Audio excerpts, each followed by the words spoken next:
Meu nome é Eduardo Nascimento. A gente vai estar junto aqui na disciplina de Eletrônica 1, tá? A eletrônica, ela é parte do curso de vocês aí, primeiro módulo, e hoje nós vamos tratar do primeiro tópico, do tópico número 1. Eu fui, eu sou engenheiro eletricista, na modalidade de eletrônica. Minha habilitação é a eletrônica. Então o que a gente vai fazer nessa aula de hoje é estudar o início da eletrônica. A eletrônica ela é dividida em duas grandes áreas. Que áreas são essas daí? Ela é dividida na eletrônica analógica e na eletrônica digital. O que a gente vai estudar agora é a eletrônica, o que a gente vai estudar agora é a eletrônica analógica, tá? Não é a eletrônica digital. Nós vamos estudar agora a eletrônica analógica. Bom, essa disciplina de eletrônica analógica é o início do conteúdo, é o início desse negócio. A eletrônica analógica também, né? Ela é muito grande. Ela é uma área muito grande. Então, o que a gente vai fazer? Nessa disciplina,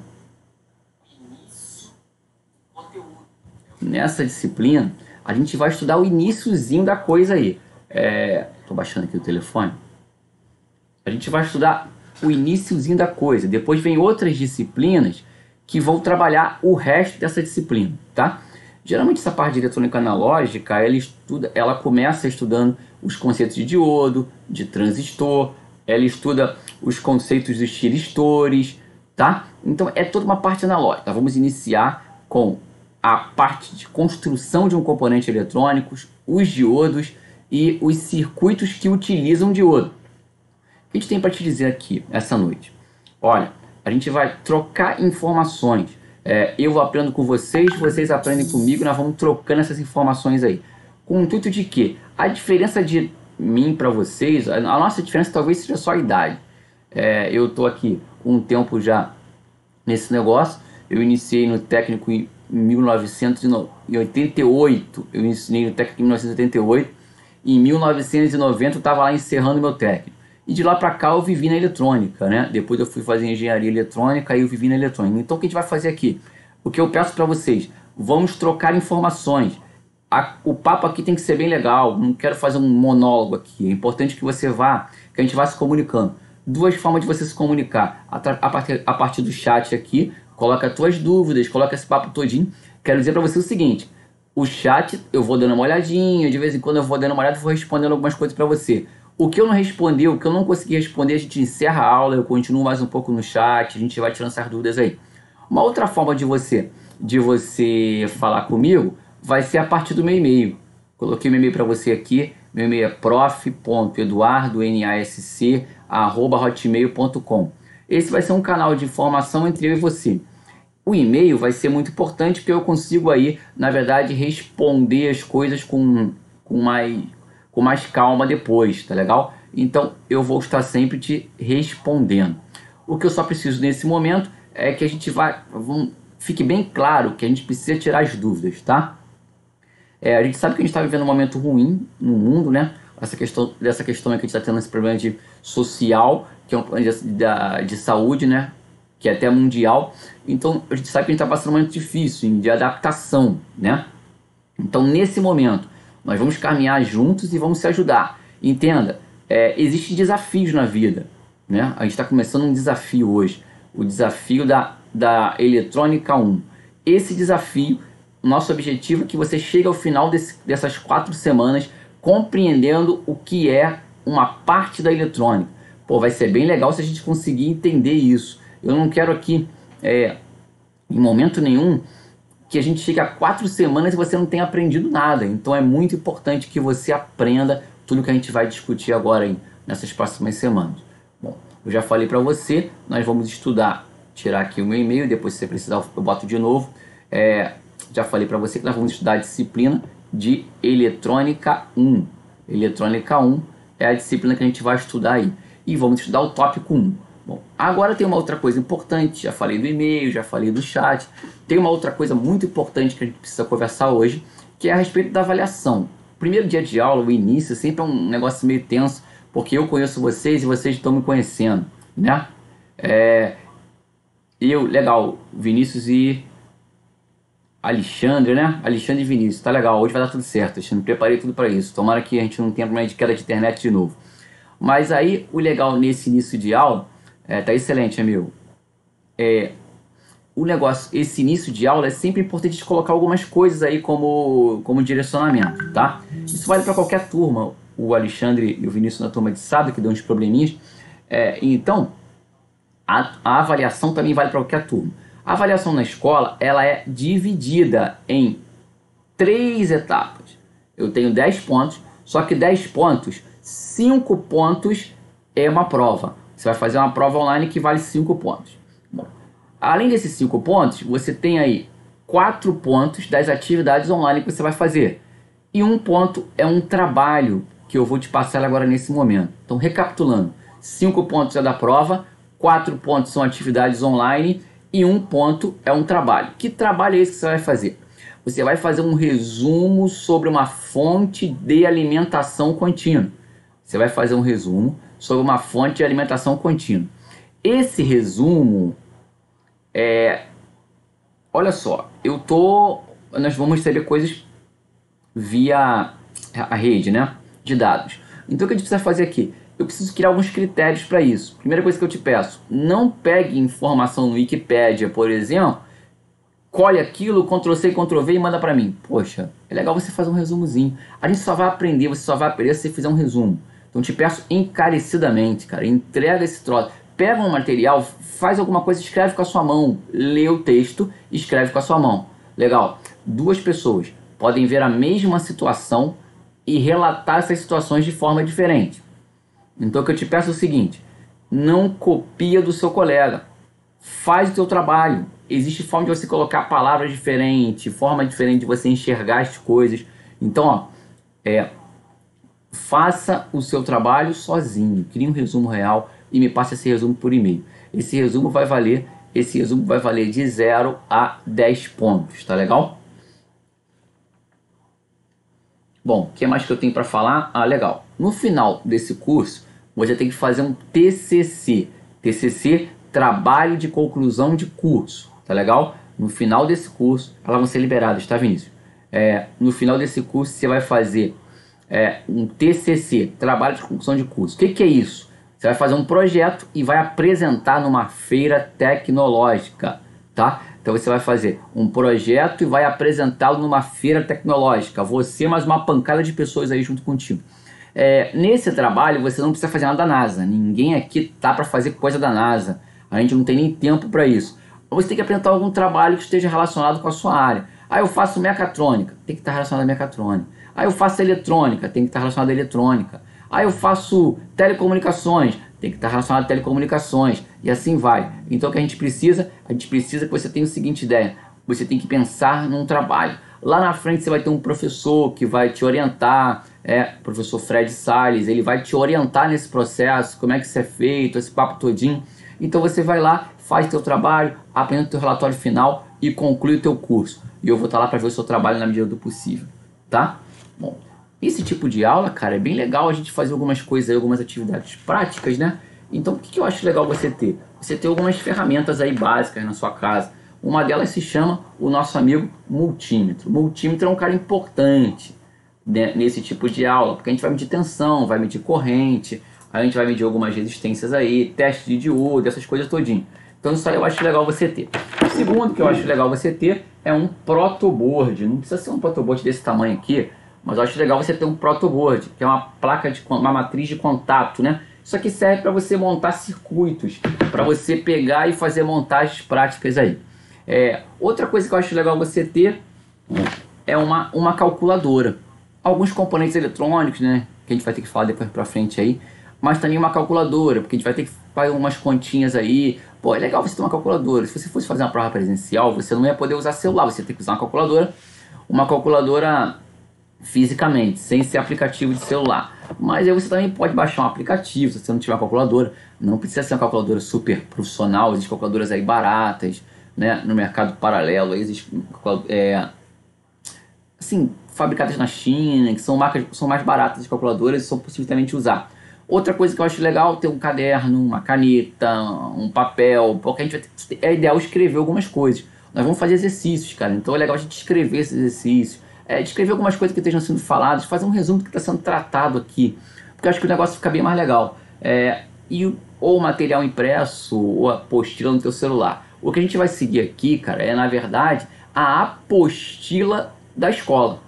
Então tem o material de consulta que está lá, nós vamos seguir padrãozinho, eu não vou sair daquele negócio ali. Eu preparei uns slides, os slides estão em cima daquele material, então você vai acompanhar tudo na sequência do material, tá legal? Como é minha responsabilidade de construir esse material, então eu tenho que andar segundo aquilo ali. Se eu não concordar com o que eu estou fazendo, eu escrevi esse material em cima de alguns... Eu escrevi esse material em função de alguns... eu escrevi esse material em função de alguns, como é que eu te dizer? Livros didáticos, referências biográficas, tá? Então o que eu fiz? Eu peguei algumas referências biográficas e fui e escrevi esse material. Por que para mim isso foi legal? Porque você usando uma referência biográfica, o trabalho fica mais sério. Então o que eu fiz assim? Eu usei um livro chamado Eletrônica, volume 1, tá legal? O nome do cara é Malvino, Albert Paul Malvino, o sobrenome dele é Malvino. É um livro famosíssimo da eletrônica, esse é um livro muito legal e a ideia que eu estou seguindo é em cima desse livro. Existe um outro livro também muito legal, também de eletrônica, do Bolestad, Eletrônica, Malvino, Eletrônica. Isso são referências bibliográficas. Então a construção do material está em cima dessas referências bibliográficas, isso torna o trabalho mais sério. Bom, eu acho que eu já falei tudo que eu precisava falar nesse início de aula. Qualquer coisa que for surgindo, depois a gente vai falando aí, tá? Vou fazer uma olhadinha aqui, tá tudo legal. Bom, agora a gente vai começar a falar sobre a disciplina. Deixa eu colocar aqui, vou tirar esse nome da disciplina aí, para não atrapalhar a gente. Eu vou começar a falar agora da disciplina. A disciplina de eletrônica, cara, o circuito eletrônico, ele é diferente de um circuito elétrico. Um circuito elétrico, ele utiliza resistência. Deixa eu pegar uma resistência aqui, para que a gente visualize essa resistência. Um circuito elétrico, ele utiliza uma resistência. Isso aqui é um resistor. Não é só um resistor, na verdade. Tem a resistência também. A resistência do chuveiro, a resistência dos seus aquecedores. Então, um circuito elétrico, ele estuda resistência. Um circuito elétrico estuda capacitores. Capacitores é um outro componente elétrico. Um circuito elétrico estuda indutores. Indutores são enrolamentos de fio. Então, um circuito elétrico, ele estuda os indutores, os capacitores e os resistores. O que a gente tem com isso, então? Vamos entender. Por que eu estou te falando isso? Porque eu quero te mostrar qual é a diferença entre um circuito elétrico e um circuito eletrônico. Um circuito elétrico estuda resistência, capacitância e indutância. No curso, você estuda disciplinas de elétrica, você estuda eletricidade 1, eletricidade 2, instalações elétricas, comandos elétricos. Essas disciplinas tratam de resistências, capacitâncias e indutâncias. Todo material que você pega didático, que for de eletricidade, tem que falar disso, cara. Tem que falar de indutores, capacitores e resistores. Todos eles, não tem saída. Aí você fala assim, pô, mas e agora? Se eu peguei um material na internet que está falando de diodo. Diodo não é eletricidade. Diodo é eletrônica. A eletrônica, ela estuda os semicondutores. Semicondutores são diodos, transistores, tiristores, circuitos integrados digitais, circuitos integrados analógicos. Esses caras é o estudo da eletrônica. O que a gente vai estudar aqui? Diodo, semicondutor, diodo, Zener. É o que a gente vai estudar nessa disciplina. Bom, uma coisa importante que a gente tem que se ligar é a eletrônica, ela também é formada da seguinte forma, ela não vive sozinha, ela depende dos dispositivos elétricos. Eu ligo lá, por exemplo, um circuito integrado, eu preciso de um diodo, eu preciso de um transistor, eu preciso de resistências, capacitâncias, motores elétricos que são indutores. Então quer dizer, se eu pegar diodo misturado com resistor, misturado com capacitor, eu tenho um circuito eletrônico. Misturou esses caras, é eletrônico, deixou de ser elétrico. O que a gente vai estudar então é a eletrônica, tá ok? Bom, para estudar eletrônica, é legal a gente falar de uma coisa interessante. A gente tem umas coisas que a gente vê aí no dia a dia, que é chamado de estrutura atômica. A estrutura atômica, ela é isso daí, ó. Olha ela aí. Isso da estrutura atômica. Porque é muito interessante estudar isso. Olha só que eu quero chegar.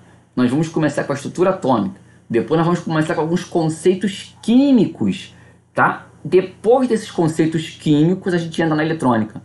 Aí você vai entender como começou a eletrônica. A eletricidade é coisa lá de trás. 1700, 1800, é coisa muito velha. A eletrônica é uma coisa muito mais nova. Os primeiros computadores datam aí por 1970 e pouco, nos Estados Unidos, quando tinha lá o Steve Jobs lá montando os computadores. Um dia eu estava até vendo o filme dele. Isso é coisa muito mais recente, não é coisa tão antiga quanto a eletricidade. Então, só que para a gente entender essa eletrônica, de onde saiu esse negócio todinho, é legal a gente começar com a estrutura atômica. Bom, estrutura atômica é aquela aula famosa de química. A gente tem lá aquela aula de química das antigas, que você coloca assim, camarada, olha lá, na estrutura atômica eu tenho então 3 cargas, basicamente. 3 cargas. Essas cargas são prótons, elétrons e nêutrons. Pô, mas eu tô falando, caramba, o que são esses benditos prótons? Prótons são cargas elétricas positivas. A gente sabe que átomo é uma partícula bem pequena, né? Bem pequena, vista só por microscópio. E você tem lá, os prótons são as cargas elétricas positivas. Nêutron não possui carga elétrica. Nêutron não possui carga elétrica. Próton, carga elétrica positiva. Elétron é carga elétrica negativa. Então, próton, carga elétrica positiva. Nêutron não possui carga. Elétron possui carga elétrica negativa. Muito legal. Os prótons e os nêutrons estão no centro aqui, ó, dentro do núcleo. Isso aqui é chamado de centro ou núcleo do átomo. Esse centro ou núcleo do átomo, ele é denso e carregado positivamente. Por quê? Porque ela tem prótons e prótons são cargas positivas. Em volta desse núcleo você tem os elétrons. Elétrons são cargas elétricas negativas. Elétrons são cargas elétricas negativas. Elétrons ficam circulando aqui, ó, em volta do núcleo. Tá eles lá, ó. Circulam em volta do núcleo a velocidades extremamente elevadas, muito acelerado. Circulando, velocidade elevada. E como é que eles não saem dessa órbita? A não ser que eu provoque isso. Eles não saem de órbita, porque existe uma regra importantíssima na eletricidade que diz que cargas opostas se atraem. Próton é atraído pelo elétron, elétron é atraído pelo próton. Então vamos recapitulando. Átomo possui 3 cargas elétricas: prótons, elétrons e nêutrons. Prótons e nêutrons estão no centro ou núcleo do átomo.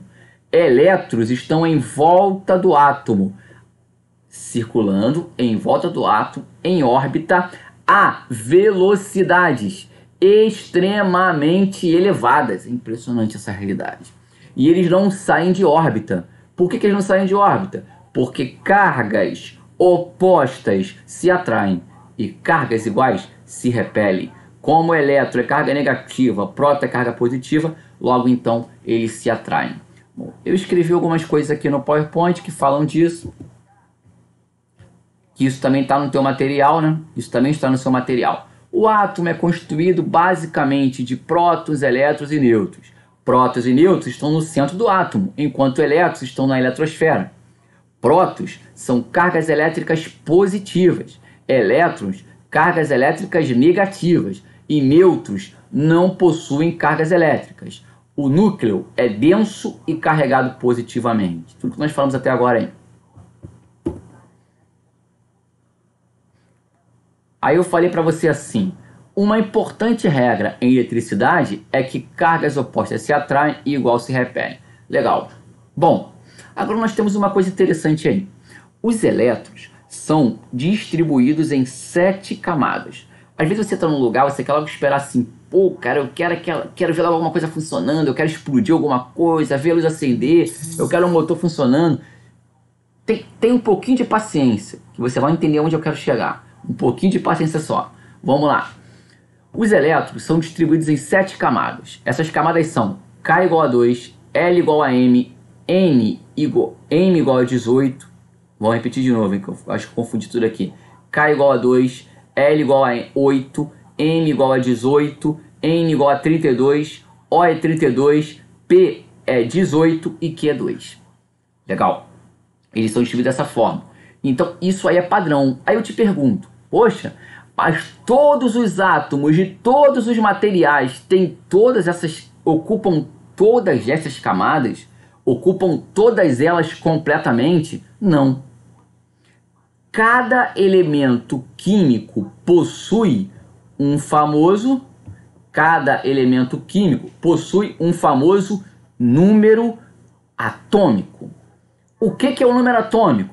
Número atômico é a quantidade de prótons e elétrons desse átomo. Porra, cara, eu tô te dizendo o seguinte, nem todos os átomos ocupam todas as camadas. Existem átomos que ocupam só a primeira camada, a primeira e a segunda, outros a primeira e a terceira, outros a primeira, a segunda, a terceira e a quarta incompleto, outro a primeira, a segunda, a terceira e a quarta completo. Então isso depende do número atômico, e o número atômico é a quantidade de prótons e de elétrons. Aí eu vou te dar 3 exemplos.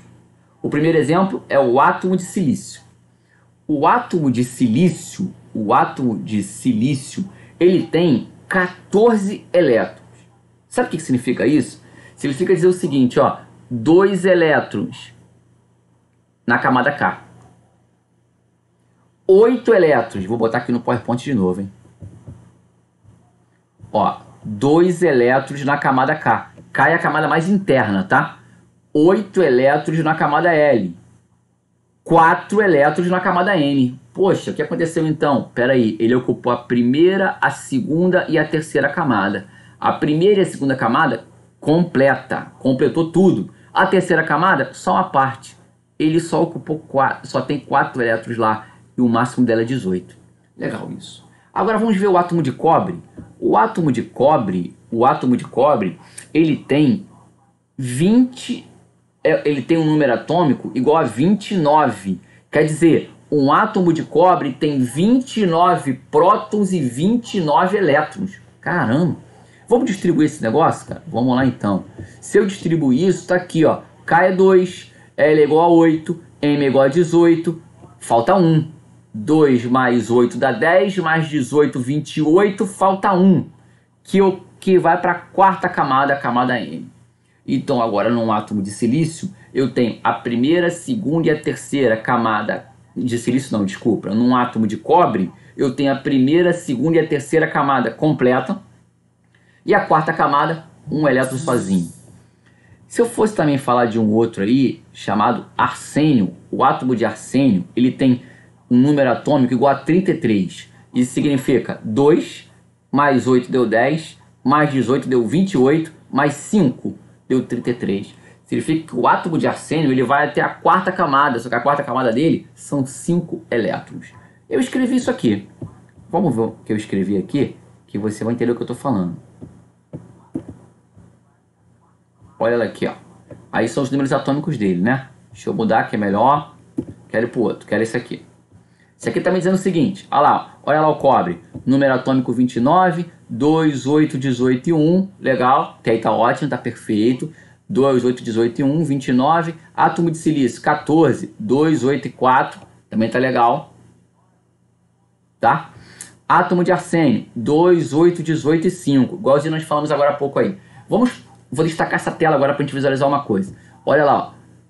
1 elétron na camada N, 4 elétrons na camada M, 5 elétrons na camada N. Não estou dizendo para você assim, peraí, esses dois vão até a N, esse cara aqui só vai até a N. Maneiro, esse aqui vai até a terceira camada e esse vai até a quarta camada. Outra coisa que eu posso observar aí é a seguinte, nessa última camada que tem elétron, olha o que está acontecendo, um sozinho, e aqui 4, e aqui 5, 4 e 1. Percebeu? Existe diferença entre esses caras aí. Esse só tem 1, esse tem 4 e esse tem 5. Sabe qual é o nome dessa última camada? Tenta trazer a memória. Aula de Química, ensino médio. Essa camada se chama camada de valência. Camada de valência. É a última camada onde eu tenho elétrons distribuídos. Camada de valência é a última camada onde eu tenho elétrons distribuídos. Então aqui, a última camada, a última camada, a última camada, camada N, camada M, camada N. Essas são as camadas de valência dos seus respectivos átomos. Outra coisa interessante é que você tem assim, ó, 1 elétron, 4 elétrons e 5 elétrons. Legal. Agora vamos pensar numa coisa interessante, que é o próximo que a gente tem aqui, ó, o próximo slide. Eu vou ler esse, não é esse slide que eu quero não, tá? Mas eu vou ler rapidinho ele. A camada mais distante, com presença de elétrons, é chamada de camada de valência. Legal, já falei isso. Agora, legal, isso aqui é uma informação que tinha passado desapercebida, por isso que é legal de vez a gente escrever. Dela dependem as propriedades elétricas de um átomo. Nela estão os elétrons livres. Por estarem mais afastados do núcleo, a força de atração é menor. A camada de valência define se um elemento é um bom, um mau condutor ou um semicondutor. É aí que eu queria chegar. Então, estou te dizendo assim. Essa camada aqui, a camada de valência, essa e essa, são as camadas, essas camadas, são as camadas aonde eu tenho os elétrons livres. O elétron está liberado, o elétron está livre, está fácil de ser retirado do núcleo. Agora, por que está fácil ele ser retirado do núcleo? Está fácil ele ser retirado do núcleo porque ele está mais afastado. Quanto mais afastado, menor a força de atração. Menor essa força de atração. Então, é aí que está destacado isso daí. E essa camada, desta camada, melhor dizendo, da camada de valência, dependem as propriedades elétricas de um átomo. É ela que vai dizer se o material é um bom condutor, é um mau condutor ou ele é um isolante. E aí eu te pergunto, o átomo de cobre, ele é um bom condutor, ele é um bom isolante ou ele é um bom semicondutor?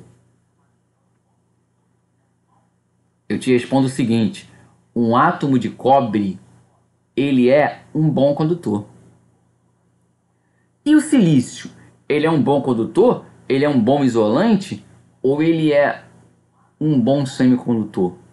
O silício, dependendo das condições, é um semicondutor. E o arsênio? O arsênio é isolante. Então você me diz o seguinte, pô, mas por que você está chegando a essa conclusão? Por causa da camada de valência. Olha a camada, N igual a 1. N igual a 1, um elétron livre na camada de valência. Isso faz com que ele seja um bom condutor.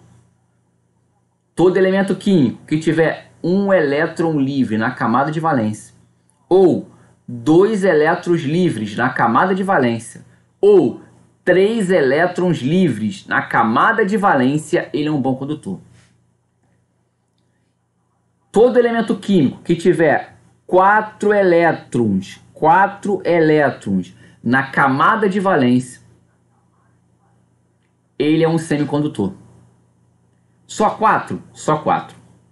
Todo elemento que tiver 5, 6 ou 7 elétrons na camada de valência, ele é um isolante.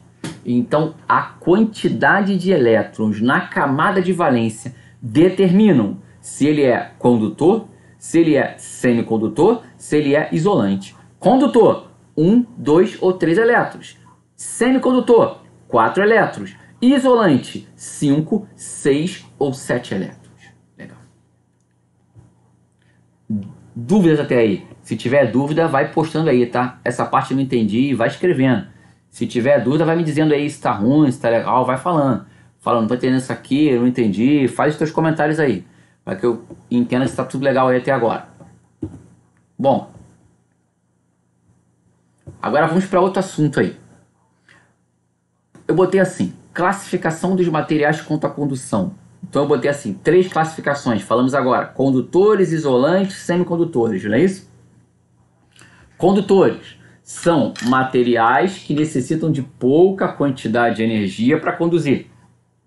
Condutores são materiais que necessitam de pouca quantidade de energia para conduzir. Tá? Pouca quantidade de energia para conduzir. Botei exemplos. Pode deixar a dúvida aí, Márcio. Só escrever que depois eu vou te respondendo, tá? Que materiais são esses? Cobre, ouro, metais em gerais. Os metais em gerais são bons condutores. Cobre, ouro e falei dos metais aí para não ficar citando todos, tá? Então, esses caras são bons condutores. Eles precisam de pouca quantidade de energia para conduzir. É isso que eles fazem. Eles são caras assim, se você gerar uma energia assim, tu pega uma pilha, cara, que tem uma energia pequena, uma tensãozinha pequena, e liga num condutor, ele tá funcionando. Você pega aí, sabe, pilhas baixinhas, qualquer variação de tensão mínima num bom condutor, ele tá conduzindo. Tá? E os isolantes? Os isolantes são materiais que necessitam de de grande quantidade, melhor dizendo, são materiais que necessitam de grande quantidade de energia para conduzir. Que materiais são esses? Borracha, madeira, plástico, vidro e outros aí. Então está dizendo assim, isolantes são materiais que necessitam de grande quantidade de energia para conduzir. Tá? Isso aí não, Márcio. Vai até 7 mesmo. 7 é o máximo, tá? 7 aí é o máximo. 8 ele já é a partir de ligações e aí ele vira um sólido. A gente vai ver daqui a pouquinho isso aí, como ele chega a 8, né?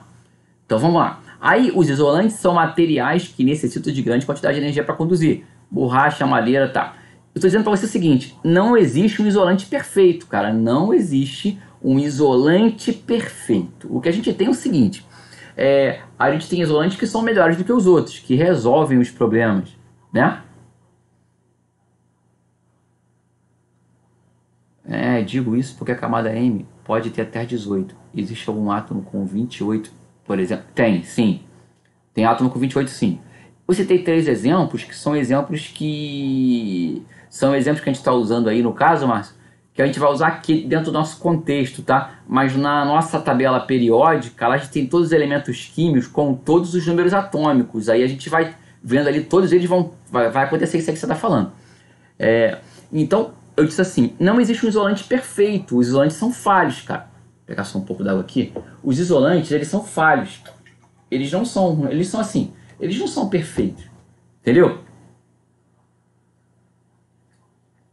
Existem situações que você vai ver que o isolante falha. Por exemplo, você nunca viu um cara subir num poste com um chinelo de dedo. A gente não tem condição de fazer isso. Com um tênis comum.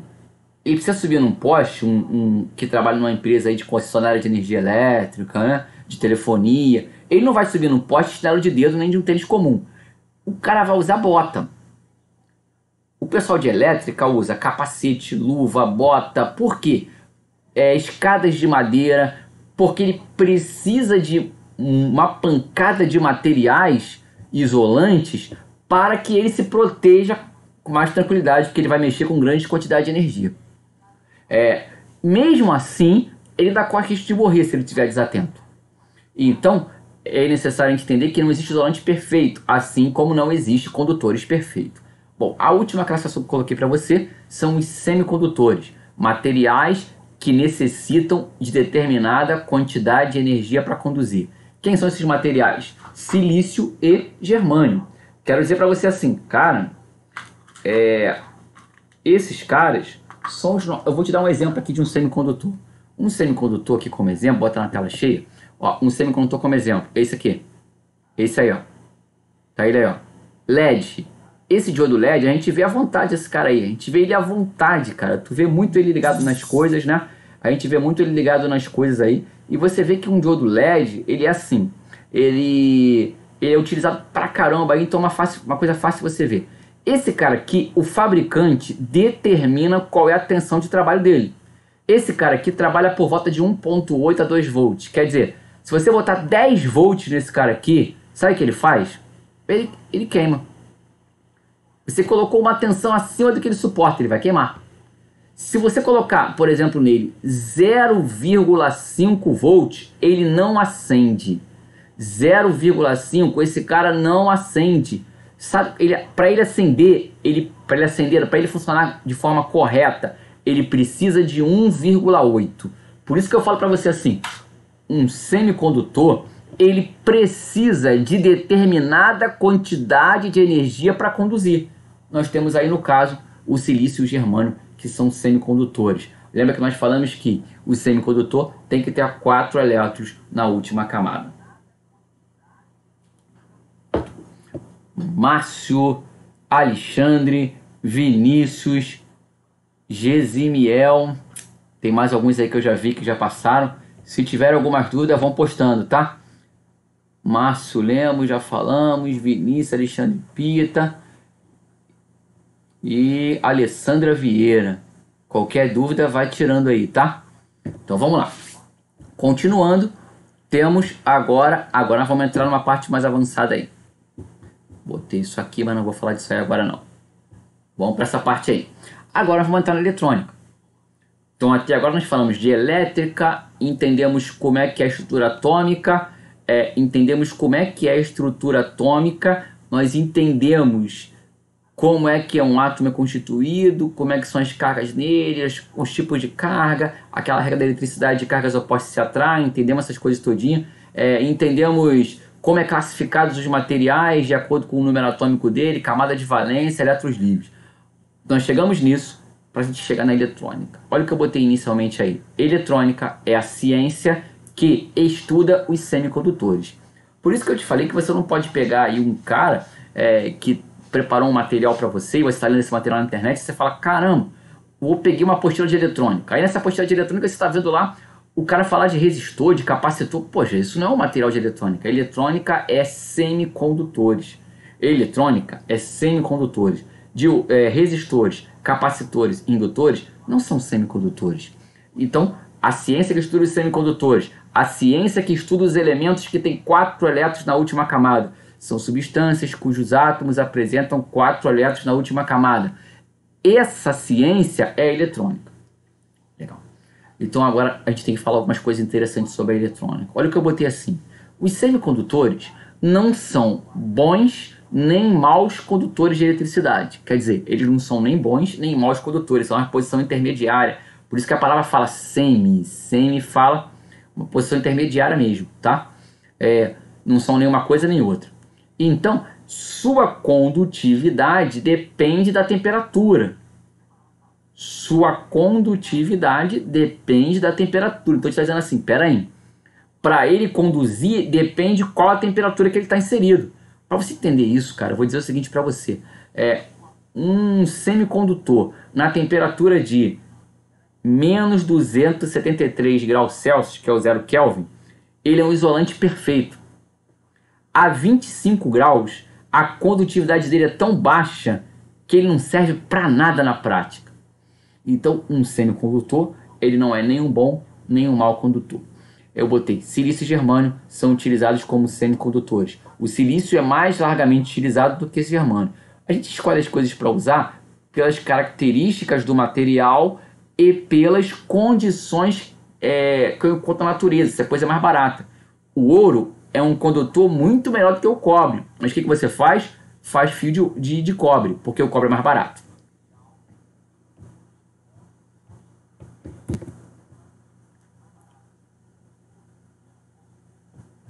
Agora vem uma coisa interessante aí, que o meu amigo aí, alguém falou, foi o Márcio, se eu não me engano, né? Sobre a questão de 8. Olha o que eu botei. Como visto, o átomo de silício possui 4 elétrons na última camada. O átomo de silício possui 4 elétrons na última camada. Tá? Átomo de silício, 4 elétrons na última camada. Para a formação do sólido, um átomo deve possuir 8 elétrons na camada de valência. Para a formação do sólido, um átomo deve possuir 8 elétrons na camada de valência. Tá legal? Então está dizendo assim, pô, para me formar um sólido, eu tenho que ter um átomo sólido, matéria. Para me formar esse sólido, eu preciso ter um átomo que tenha 8 elétrons na camada de valência. Vamos dar uma olhada nisso aí? Olha lá. Coloquei assim. Como é que você vai fazer isso? Como é que você vai fazer ele ter 8 elétrons na camada de valência? Como isso vai acontecer? Aí eu botei aqui assim, ó, a partir da ligação covalente. A partir da ligação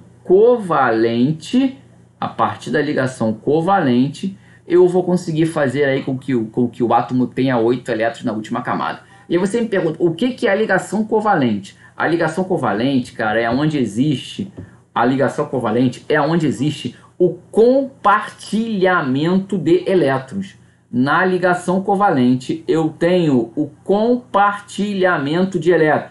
Um elétron compartilha com o átomo vizinho, o outro, o de cima e o de baixo. Se o átomo tem 4 elétrons na última camada e ele compartilha com cada um dos que estão na proximidade dele, direita, esquerda, cima e embaixo, o que você está fazendo? Ele tem 8 agora. Compartilhar não significa dizer que ele vai doar nem receber esse elétron. Ele continua com 4 elétrons na última camada. Ele continua com um número atômico de 14, como é o caso do silício. Mas esse compartilhamento faz com que ele chegue a 8 elétrons, desculpa, na última camada. Eu tenho um desenho aqui que vai ficar legal para a gente visualizar isso. Então tá aqui, ó. Vamos ver esse átomo aqui, ó. Esse aqui, ó. Esse aqui, ele tem 4 elétrons na última camada que são deles. Mas olha o que aconteceu com ele, ó. Ele ficou com 1, 2, 3, 4, 5, 6, 7, 8. Ele alcançou 8 elétrons na última camada. Mas por que ele alcançou isso? Porque eu fiz a ligação... Porque a ciência comprovou que foi feita a ligação covalente. A ligação covalente é um compartilhamento de elétrons. Então você tem 4 elétrons na última camada dele... Compartilhei um com esse aqui, um com esse aqui e um com esse aqui, ele virou um sólido. Então, olha lá, eu pego semicondutores, que tem 4 elétrons na última camada, pego vários átomos, faço neles uma ligação covalente, quer dizer, faço neles compartilhamento de elétrons. Quando eu faço isso, o que aconteceu? Ele virou um sólido. Esse sólido recebe um nome, que é o que a gente vai escrever aqui agora. Olha lá. Aqui eu já falei isso, tá? Mas eu vou ler com você. Na ligação covalente, cada átomo compartilha um elétron com o átomo vizinho. Dessa forma, o átomo central apanha 4 elétrons emprestados, o que lhe dá um total de 8 elétrons na camada de valência, adquirindo estabilidade química para formar o sólido. Então a ligação covalente é o que faz ele formar o sólido ali. A possibilidade de formar o sólido está nisso.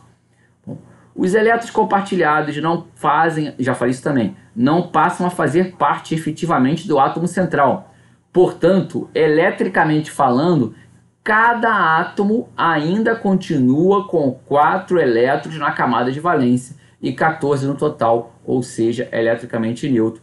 Foi o que eu também falei. Ele não está perdendo nem doando. Ele continua com a mesma quantidade de elétrons. Ele só está compartilhando e está recebendo esse compartilhamento, tá? Aí entra essa situação aí, ó. Os átomos de silício se distribuem no sólido, formando uma estrutura cúbica. Ele vira um cubo, tá aqui o cubo, ó. Onde os átomos ocupam os vértices. Os vértices são esses pontinhos aqui, ó. Tá ele lá, os pontinhos. Aí são cada átomo. Então cada pontinho desse é um átomo. Esta estrutura cúbica é normalmente chamada de cristal. Então, essa estrutura cúbica, né, vários átomos compartilhando elétrons a partir da ligação covalente, o nome dessa estrutura é cristal. Como o material é silício, cristal de silício. Estamos chegando onde a gente quer, hein? Formamos agora um sólido de silício. Legal, vamos continuar. Bom, Até aqui falamos então o que acontece ali. Pegamos um átomo, explicamos, aí explicamos que eu tenho que a partir da ligação covalente, compartilhamento de elétrons, eu gero um sólido, né? Agora, e esse sólido, vários átomos na forma cúbica, é chamado de cristal de silício. Agora vamos para um outro conceito. Esse início é bem teórico, né? A gente está bastante tempo para questionar essa teoria, mas ela é importante. Vamos lá. Semicondutores intrínsecos. Não desanima. Vamos junto nessa parada. Até o final, que a gente vai conseguir. Olha essa palavra estranha agora. Semicondutores intrínsecos. Nas suas avaliações, você vai dar de cara com algum exercício falando disso aí. O que é um semicondutor intrínseco? Então vamos lá. É o nome dado a todo semicondutor puro. Pô, então é um nome estranho pra caramba. É um nome estranho. Mas você vai entender. Olha lá, ó. Intrínseco. Intrínseco. Semicondutor puro. O que é um semicondutor puro? Se eu tenho um cristal de silício, como nós vimos agora, um cristal de silício, aí só tem silício, átomo de silício, muito átomo de silício, compartilhando elétrons. Ali só tem silício, então ali é um semicondutor puro. Então ali nós temos um semicondutor intrínseco. Um cristal de silício é intrínseco se todos os átomos de sólido forem de silício. Vamos andar. A condutividade do silício à temperatura ambiente de 25 graus Celsius é tão baixa, já falei isso para você, que não existe aplicação prática para o mesmo. Uma maneira de aumentar a condutividade, agora é um outro conceito, para aumentar a condutividade, nós estamos vendo, silício sozinho, só silício, um cristalzinho de silício, não presta para nada na prática, cara. A aplicação é baixíssima. Então o que o cara faz? Ele vai agora, para aumentar essa condutividade, o que ele faz? Ele introduz átomos de impureza. O que é a introdução do átomo de impureza? Então vem comigo.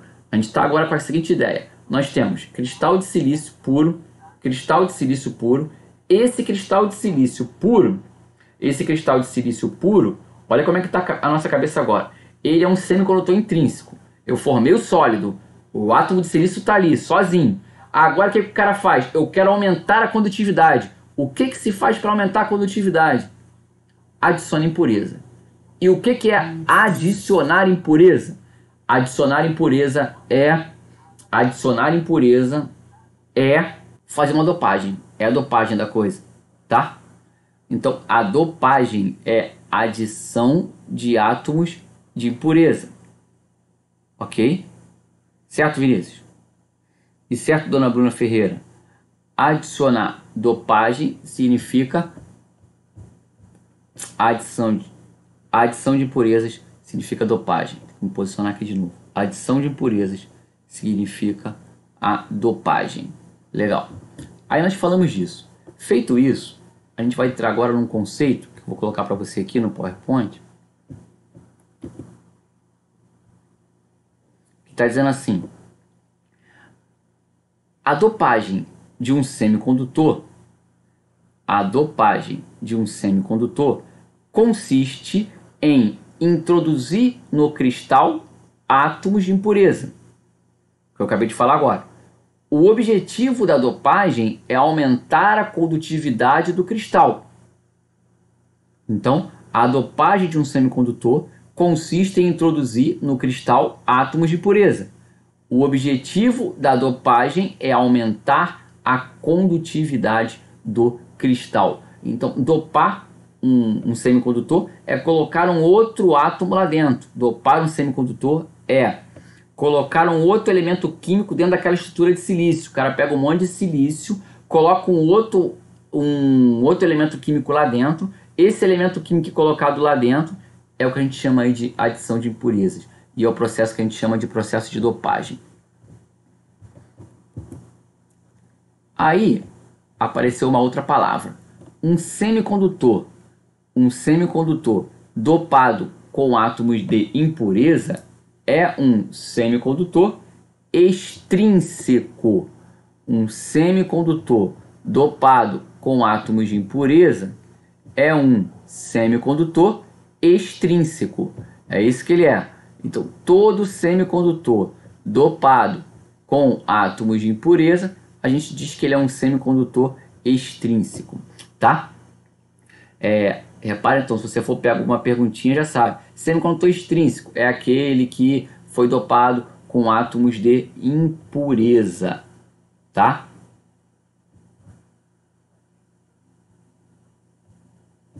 Agora, vamos tocar outro assunto. Estamos quase chegando onde a gente quer, hein? O semicondutor tipo N, ele é um semicondutor que recebeu átomos pentavalentes. O semicondutor tipo N é um semicondutor que recebeu átomos pentavalentes. O que é um átomo pentavalente? Olha a palavra. Penta, 5 elétrons. Penta, 5 elétrons. Valente, camada de valência. Estou te dizendo assim, 5 elétrons na camada de valência. Um semicondutor pentavalente é aquele que apresenta 5 elétrons na camada de valência. Bom, então o que eu faço então? Eu pego um outro elemento químico que tem 5 elétrons na camada de valência, coloco esse elemento químico dentro do cristal de silício, e aí eu fiz a dopagem, né? Eu fiz a dopagem. Só que o que acontece quando você faz a dopagem? Olha lá, os exemplos desses materiais são arsênio, antimônio e fósforo. Arsênio, antimônio e fósforo, tá? Esses são os materiais que são utilizados na dopagem. Na dopagem aí você tem esses materiais aí. Tanto o arsênio, quanto o antimônio, quanto o fósforo, eles apresentam 5 elétrons na camada de valência. Olha o que acontece quando a gente fala de ligação covalente. Na ligação covalente você vai ter então, compartilhei com o de cima, compartilhei com esse aqui, compartilhei com esse aqui, compartilhei com esse aqui. Quer dizer, o arsênio compartilha 4. Só que ele tem 5. Se ele tem 5, está dizendo o seguinte, sobrou mais um elétron. Esse elétron que sobrou é um elétron livre, ele está sobrando ali. Ele faz com que essa estrutura deixe de ser neutra e agora ele assuma agora ele não é mais um semicondutor com baixa condutividade neutro, mas agora ele é um semicondutor do tipo N. Porque tu imagina, isso aí é um átomo só. Agora imagina milhões de átomos, átomo para tudo quanto é lado. Esses átomos para tudo quanto é lado, o que ele está dizendo para você? Ele está dizendo assim, esses átomos para tudo quanto é lado aí, todos esses caras todinho para tudo quanto é lado, eles são, na verdade, eles vão tornar aquela estrutura ali negativa. Vão deixar de ser uma estrutura neutra e vai passar a ser um valor negativo. Tá legal? E se eu fizesse agora, se eu colocasse aqui um trivalente?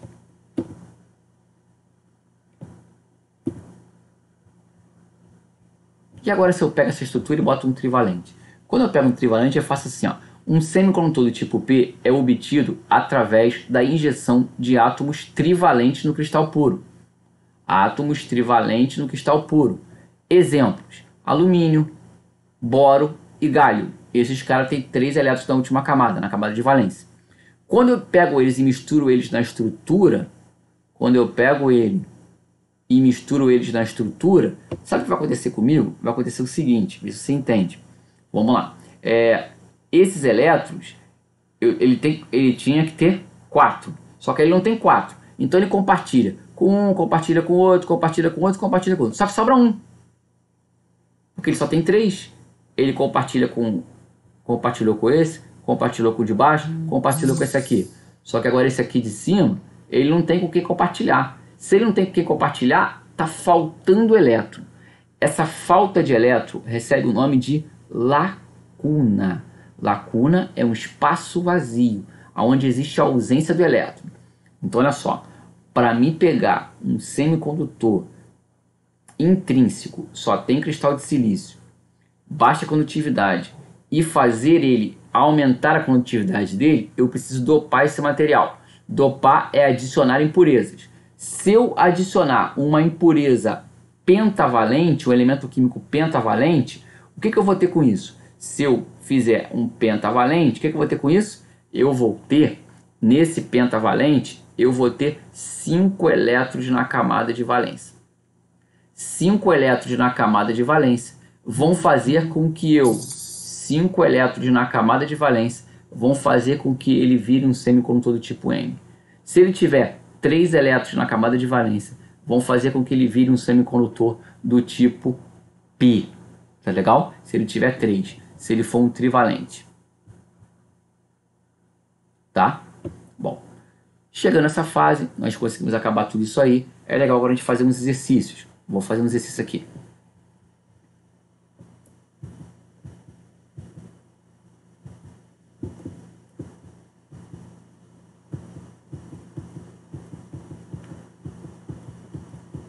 Deixa eu achar ele, tá aqui.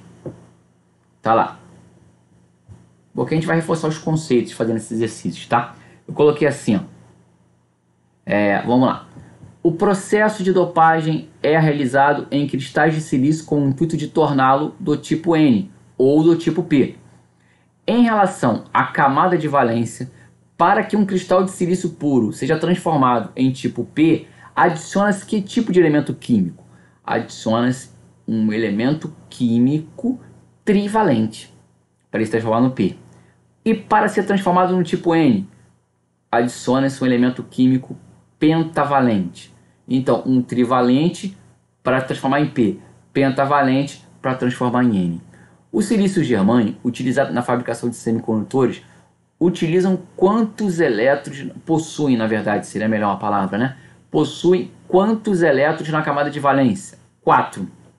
O silício germânio, utilizado na fabricação de semicondutores, utilizam ou possuem 4 elétrons na camada de valência.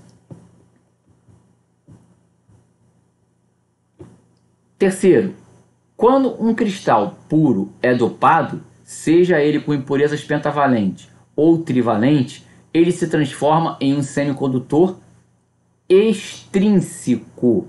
Extrínseco, né? O que significa que ele não é mais puro. Cite 2 exemplos de materiais condutores, 2 isolantes e semicondutores. Condutores, o cobre, o ouro, a prata. Isolantes, a borracha, a madeira. Semicondutores, o silício e o germânio, tá? E aí a gente fecha essa parte inicial, nós falamos da química, né? Agora a gente vai tratar dois... Tem mais umas perguntinhas aqui. Explique a ligação covalente. Explica a ligação covalente utilizada na construção de semicondutores. Então a ligação covalente significa... Ligação covalente significa... Olha, compartilhamento de elétrons. Temos 8 elétrons. Desses 8 elétrons, nós vamos ter temos 4 elétrons na última camada, átomos com 4 elétrons, que vão compartilhar com os elétrons vizinhos, direita, esquerda, frente, de trás, de baixo, né? De cima, de baixo, da direita e da esquerda. Compartilhei isso, virou um sólido, virou um cristal de silício, se ele for na forma cúbica, né? Como é chamado o cristal de silício puro? Ele é chamado de semicondutor intrínseco. Semicondutor intrínseco. Número 3. Qual o nome dado ao processo utilizado para aumentar a condutividade em um cristal de silício? Qual o nome dado ao processo utilizado para aumentar a condutividade em um cristal de silício? Dopagem. Em relação à camada de valência, para transformar o semicondutor intrínseco em um semicondutor do tipo P, deve-se acrescentar que tipo de material? Deve-se acrescentar um material que apresente, um material, na verdade, melhor dizendo, trivalente. E para ele virar do tipo N, pentavalente. Então, pentavalente do tipo N e o condutor... Deixa eu desligar isso aqui, senão não dá, né? Para ele ser tipo P, tem que ser trivalente. Para ele ser do tipo N, tem que ser pentavalente. Tá legal?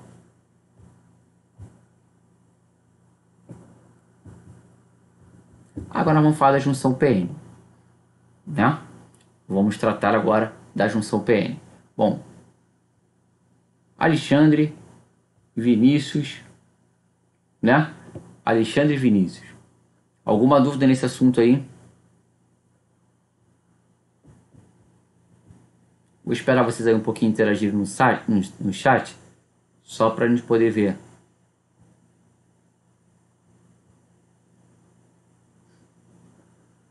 Se tem alguma pergunta aí.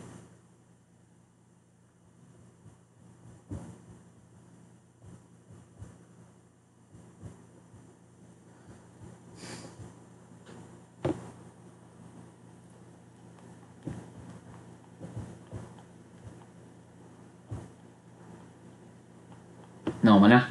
Tá legal. Então, Alexandre, tá legal, vamos avançar.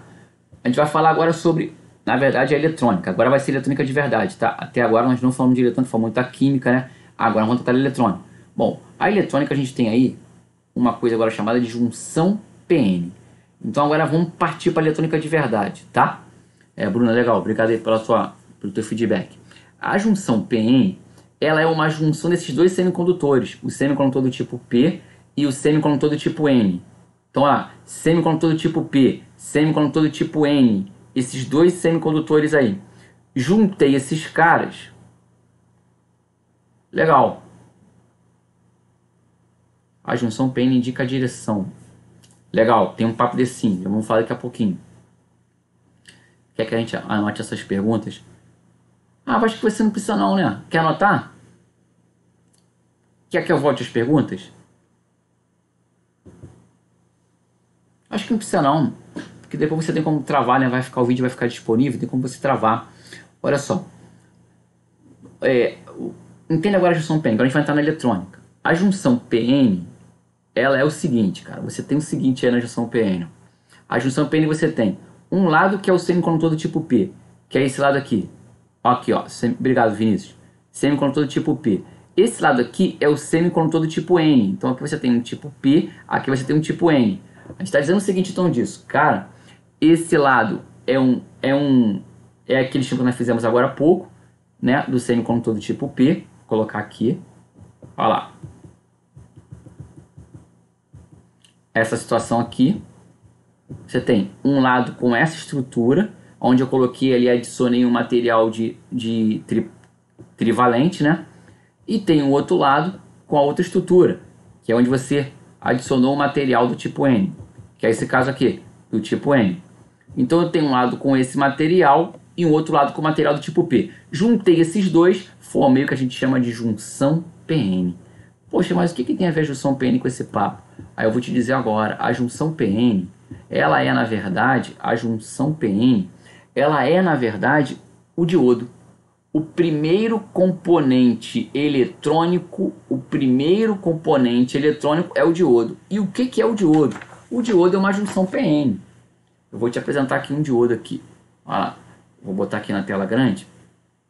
Quando você faz isso aí, quando você junta aquelas duas junções ali, chegamos no diodo. Aí você pergunta, onde é que é feito isso? Por exemplo, aonde são fabricados os componentes. Aí é feito isso que nós falamos agora há pouco aí. Olha aqui o diodo. Eis aí o diodo. Esse diodo aqui é um diodo retificador, que é o principal desse tópico, desse assunto, desse módulo, na verdade, dessa disciplina, tá? Esse é o diodo retificador. Existem outros diodos. Por exemplo, existe esse diodo aqui, ó,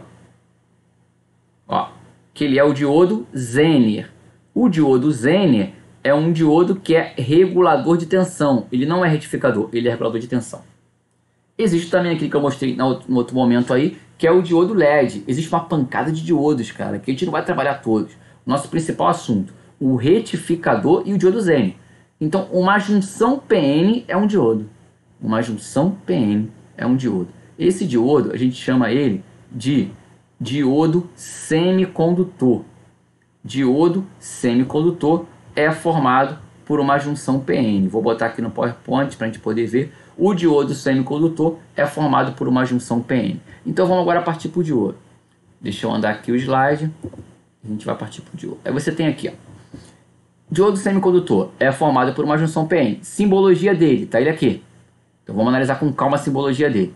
Esse triângulo aqui é a parte que é formada pelo material semicondutor tipo P. Tá ele aqui. O lado de cá é a parte formada da junção PN pelo material semicondutor do tipo N. Essa parte aqui de onde está o triângulo é chamada de anodo. O anodo é a parte que é formada pelo material semicondutor do tipo P. O cátodo é a parte formada pelo semicondutor do tipo N. Então você tem os dois aí. Um recebeu o nome de anodo, outro recebeu o nome de cátodo. Anodo, triângulo, material semicondutor do tipo P. Cátodo, linha vertical, semicondutor do tipo N. Tá legal? Essa seta indica o sentido convencional da corrente, que é do positivo para o negativo. Tá legal? Então, olha essa simbologia. Você pergunta, por que eu tenho que saber isso? Filho, você vai olhar um esquema elétrico. No esquema elétrico tem esse desenho. No esquema elétrico, ninguém vai te falar, olha, isso aqui é um diodo, você que tem que saber isso. Ah, mas eu não quero saber isso. Aí você não tem que trabalhar nessa área. O cara que quer trabalhar na área tem que saber o que é uma simbologia de um diodo. Senão não tem como ele definir o que ele vai fazer então. Então, vamos lá. Vamos passar mais um pouquinho. Aí, aqui eu mostrei para você uma estrutura física do diodo. Que eu acabei te apresentando aqui, tentei te apresentar ele. Mas na verdade esse diodo é esse cara aqui, né? É esse que nós acabamos de mostrar agora. Esse diodo você repara que tem uma coisinha nele. Que aqui na câmera vai ser bem difícil de você ver. Mas assim, ó, tá vendo essa tracinho aqui, esse traço? No caso aqui ele é cinza, no que eu estou usando para você te mostrando, ele é cinza. Esse traço indica que ele fisicamente, esse tracinho é o catodo. Pô, não tem como você saber, tu tem que fazer alguma marcação. Como é que a gente vai ver? Um negócio tudo construído, tá lá o sólido tá aqui. E aí você fala assim, pô, caramba, esse sólido aqui, quem vai ser o anodo, quem vai ser o catodo? Deixa eu vir pra cá. Quem vai ser o anodo, quem vai ser o catodo? Tá meio tenso aqui, eu tô brigando com a câmera. Quem vai ser o anodo, quem vai ser o catodo? Não sei. Então o que você precisa fazer? Ah, eu preciso marcar. Aí o cara marca ele. Não sei se você vai conseguir ver. Deixa eu ver se consigo. Não vai dar ruim. Ele tem uma marcaçãozinha cinza, que a cinza tá marcando assim, esse cara é o catodo. No meu caso aqui eu tô vendo, tá do meu lado aqui, ó. Do meu lado esquerdo, no teu caso aí da tela, lado direito. Aqui eu tenho o catodo e o outro lado tem o anodo, porque eu tô vendo a marquinha cinza. Então você viu, no esquema elétrico, quem fala com você no esquema elétrico? Quem fala com você no esquema elétrico é a simbologia. Fisicamente vendo o diodo, o tracinho é o catodo. Isso é fundamental, sabe por quê? Diodo não pode inverter a polaridade. Olhou no esquema, viu o jeito que ele está ligado no esquema, é daquele jeito que tem que ser conectado. Eu não posso inverter de jeito nenhum isso. É desse jeito que tem que ser conectado. Falamos do diodo, te apresentei a simbologia dele, falei que ele é uma junção PN, te apresentei a estrutura física dele. Estamos quase acabando, agora vamos entrar na melhor parte do negócio. Bom, falando isso, agora nós vamos falar sobre polarização do diodo. Entenda, polarização do diodo. O que é polarizar um diodo? É eu criar condições para ele funcionar. Eu preciso criar essas condições. Existem duas polarizações. Uma é a polarização direta, o outro é a polarização inversa. Vamos começar pela polarização direta. Olha a polarização direta. Na polarização direta, você tem aqui, ó, três coisas nesse circuito. Eu tenho uma fonte, esse desenho aqui está escrito VCC, talvez esteja pequeno, tu não consiga enxergar, mas está escrito VCC. Esse VCC, ele é fonte de tensão contínua. Fonte de tensão contínua, tá? O traço maior é o positivo, o traço menor é o negativo.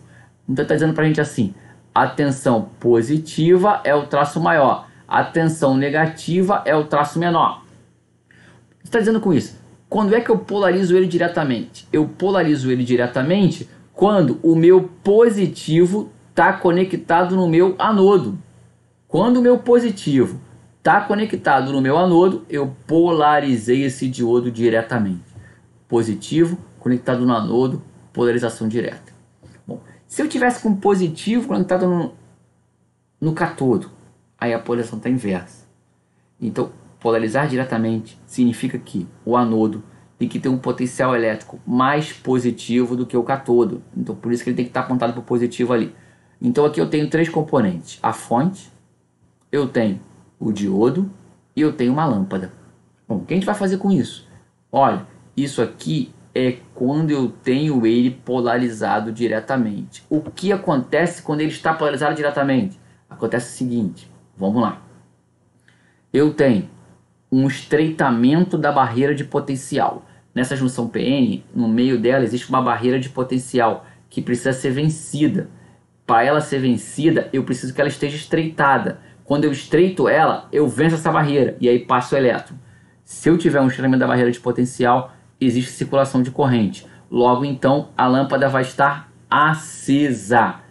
Estreitamento da barreira de potencial, circulação de corrente, lâmpada acesa. Bom, isso eu fiz aqui para você dar uma olhada. Olha aqui, ó. Vou te mostrar aqui devagar. Primeiro eu tenho aqui, deixa eu botar na tela cheia. Eu tenho a fonte de tensão. Tá ela aqui, ó. Fonte de tensão. Tá aqui com 3 volts, tá?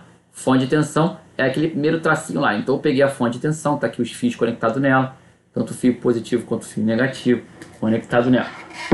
Isso aqui é a mesma coisa que uma bateria, com uma pilha. Aí que eu fiz aqui? Peguei um diodo, vou tentar te mostrar aqui. Olha lá, tá vendo aqui? Ó? Aqui você tem um diodo, tá aqui o diodo, onde está meu dedo. Aqui só tem um LED, um diodo e um LED. O diodo, ele está polarizado diretamente. Numa pilha, uma bateria, o que acontece com a gente? A gente bota o vermelho, vê se está melhor aí, cara.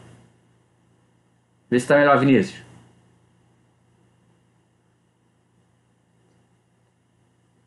Aí você bota aqui o vermelho, ó, para ele estar polarizado diretamente, é assim, ó. O que eu vou fazer com ele para ele estar polarizado diretamente? Obrigado, Alexandre. Eu peguei esse vermelho aqui, ó, que é o positivo. Vermelho sempre é positivo nas pilhas, nas baterias, tá? Valeu, Vinícius. Vermelho é sempre positivo nas baterias. Então eu peguei o vermelho aqui, ó, e liguei ele no anodo. Deixa eu acertar aqui porque tá dando folga. Eu peguei o vermelho e liguei ele no anodo. Quando eu liguei no anodo, o que ele tá? Ele tá polarizado diretamente, foi o que eu fiz. Quando eu fiz isso, o que eu fiz com o diodo? Eu fiz com que o LED acendesse. O negativo está do outro lado, lá pro lado do LED. Agora o que eu vou fazer agora? Ó, eu vou pegar o diodo, ó, diodo. Peguei, inverti ele. Deixa eu trazer aqui para mim para poder enxergar. Inverti o diodo. O que acontece com o LED? O LED apaga. Porque agora eu estou na polarização que é chamada de polarização inversa. Olha o que eu vou fazer aqui, ó. Vou pegar aqui. Vou te mostrar agora a polarização inversa. A polarização inversa, deixa eu passar para o PowerPoint. A polarização inversa é quando eu pego o catodo e ligo ele no positivo. Quando eu pego o catodo e ligo no positivo junto com uma lâmpada, acontece um alargamento da barreira de potencial. A polarização inversa é quando eu estou pegando o catodo e estou ligando no positivo. Pego o catodo, ligo no positivo, pego o catodo, ligo no positivo, polarizei ele inversamente, LED apagado, tá? Então o diodo, cara, ele se comporta como uma chave. Chave que eu estou falando, dona Bruna e seu Vinícius? Chave é quando você tem a seguinte situação. É quando você está assim, ó. Quando eu tenho interruptor da tua casa, ligar e desligar a lâmpada. Acionei o interruptor, ligou a lâmpada.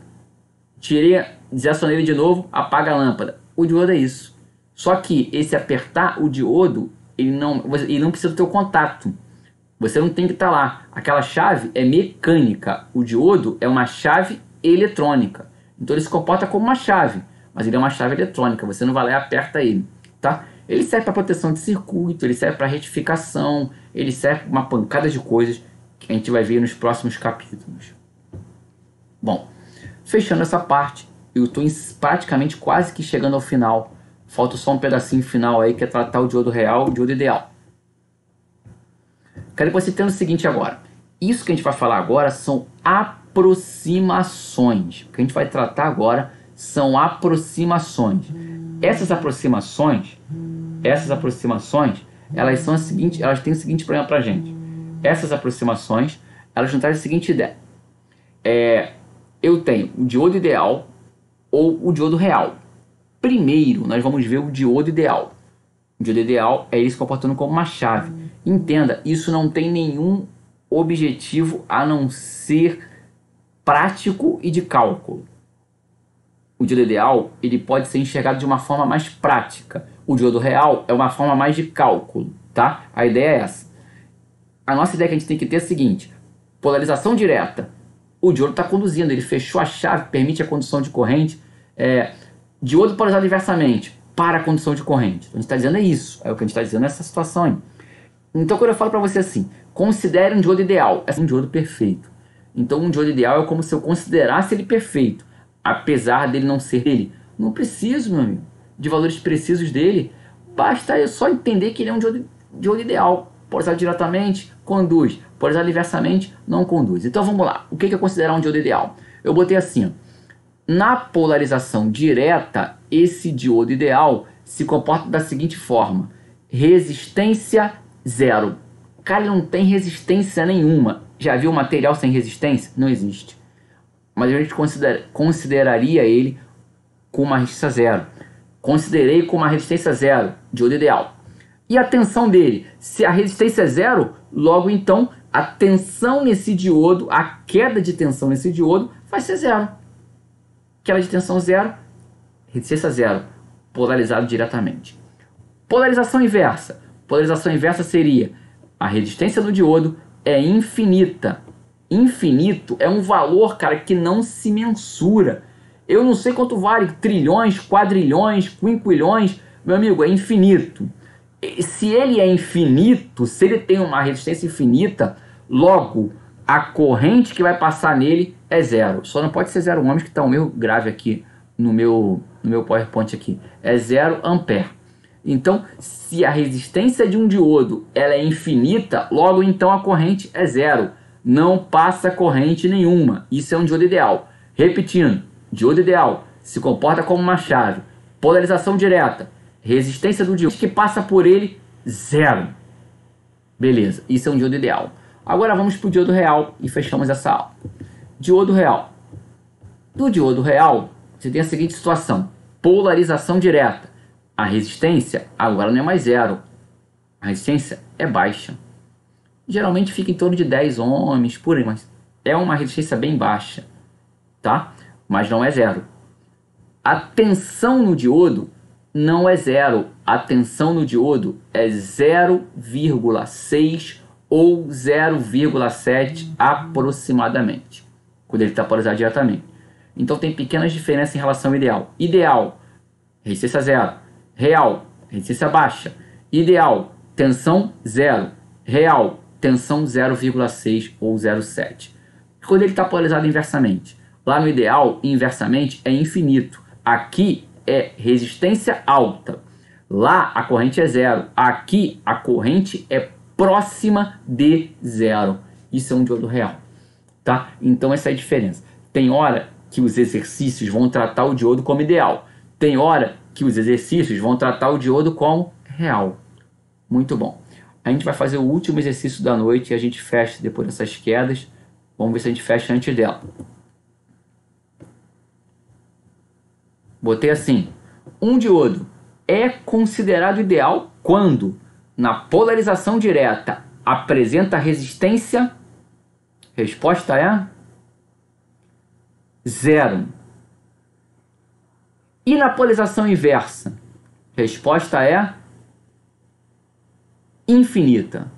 Então, um diodo é considerado ideal quando, na polarização direta, apresenta resistência zero e na inversa, resistência infinita. Considerando um diodo real, a resistência na polarização direta e inversa devem ser, diodo real, resistência na polarização direta, baixa, e na polarização inversa, alta. Outro exercício. Agora vamos para o exercício fechamento da noite. Considerando os diodos ideais, verifique que lâmpadas estarão acesas no circuito. Vou esperar a resposta de vocês. Considerando os diodos ideais, verifique que lâmpadas estarão acesas nos circuitos.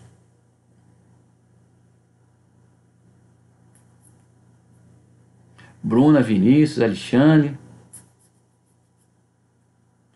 Bom. Considerando os diodos ideais, que lâmpadas estarão acesas no circuito? Vamos fazer. Tenho aqui uma fonte de tensão. Tenho aqui 1, 2, 3, 4, 5 lâmpadas. Tenho 1, 2, 3, 4 diodos. Muito bom, tá vendo a resposta já, hein? Alexandre falou L1 e L3. Você acha que L1 e L3 estariam acesas ou apagadas? L1 e L3 estão acesas ou estão apagadas? A Bruna até fugiu, hein? Esse L1 e L3 estão acesas ou estão apagadas? Agora essa questão aí, né? Vocês conseguiram perceber a diferença na L1 e L3. Agora a questão é a seguinte. A L1 e a L3, elas estão apagadas. Vamos entender por quê. Vamos lá, Alexandre, vamos tentar entender esse bagulho aí.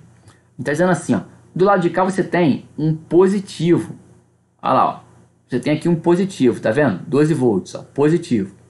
E embaixo eu tenho um negativo. É que a imagem está bem pequena. Positivo e negativo. Legal, Bruna, gostei. Agora vamos lá. Esse positivo aqui, olha o caminho dele, ó. Esse positivo tá ligado no cátodo. Então esse cara aqui está inversamente polarizado. Logo então a lâmpada L1 está apagada. Aí vamos para L2. L2 está polarizado diretamente. Você tem lá o positivo ligado no anodo. Então a lâmpada L2 está acesa, certo? L1 apagado, L2 aceso. Esse diodo aqui permite circulação de corrente, porque o anodo está apontado para o positivo. Então ele permite. Mas aí apareceu um outro diodo. L2 acende. Muito bom. É isso aí, Vinícius. L2 acende. E L1 apagado.